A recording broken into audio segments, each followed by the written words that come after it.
বিশ্বাস করেন, বাস্তবে অ্যাকশনটা কতদূর যাবে সেটা আমি জানি না, এটা খোদা তাআলা জানেন। তবে আমার কাছে নিউজগুলো আপনাদের কাছে পৌঁছাতে খুবই আনন্দ লাগে ভাই। ডায়লগ শুনলেই মানে কলিজার শান্তি লাগে। রাপ্পা রাপ্পা খেলা হবে। আমার তুমি চোখ নিছো তো তোমারটা কি জায়গায় থাকবে নাকি থাকবে না? আমি বরাবর বলছি যে উইকেট সমান করতে হবে। ইরানের যেই সকল জায়গাগুলোতে অভিযান পরিচালনা করা হয়েছে ঠিক সেম টু সেম যদি ইরান জবাব দিতে পারে, ভবিষ্যতের জন্য একটা মাইল ফলক তৈরি হবে। আর যদি জবাবটা দিতে না পারে, তাহলে ভবিষ্যতের জন্য ইরানের কপালে আরো শনি আছে। তবে আমি বিশ্বাস করেন ইরানরে 100-তে 1000 দেই। কেন? সমগ্র পশ্চিমা শক্তিটার বিরুদ্ধে একা লড়াই চালিয়ে যাচ্ছে, একদম একা। কিছুটা সাপোর্ট রাশিয়া চীন দিচ্ছে, বাট এগুলো দৃশ্যত না। যাই হোক, আপনারা জানেন যে গতকালকে ইরানের রাষ্ট্রীয় টেলিভিশন এবং রেডিও সেন্টার অদৃশ্য হয়ে যাবে।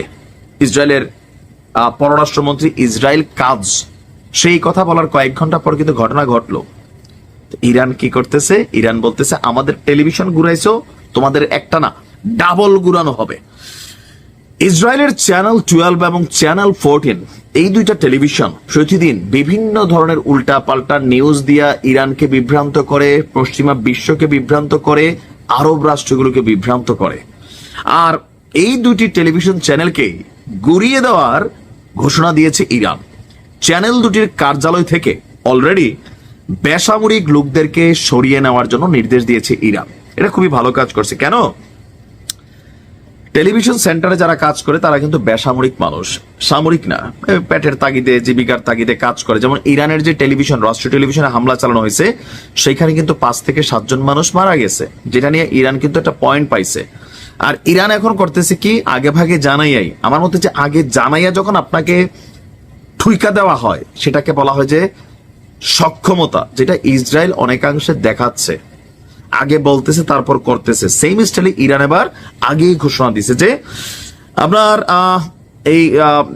এই দুইটি কার্যালয় থেকে বেসামরিক লোকরা যেন নিরাপদ দূরত্বে সরে যায়। তো ইসরায়েল কি হালকা নিছে? না না।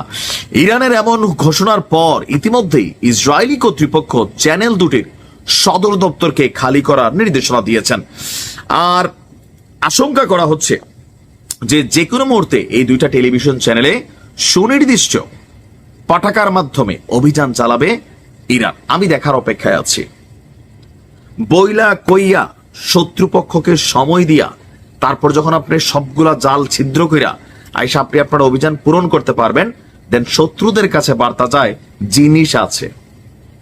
আমি বলবো আরব রাষ্ট্রগুলোকে, ভাই ওই যে আপনার জর্ডানের দ্বিতীয় রাজা কি জানি, সে বলতেছে যে ইসরায়েল যে অবস্থা শুরু করছে ভবিষ্যতে, ভাই ভবিষ্যৎ না, তোমাদেরকে তো ইসরায়েল গনেই না জর্ডান রে।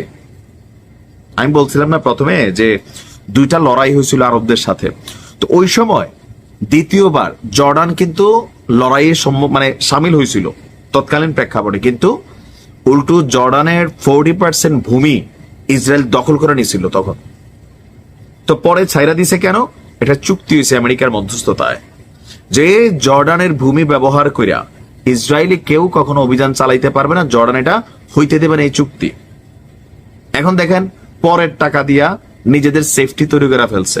সো জর্ডান এখন এই ধরনের কথা বলার জন্যই বলতেছে।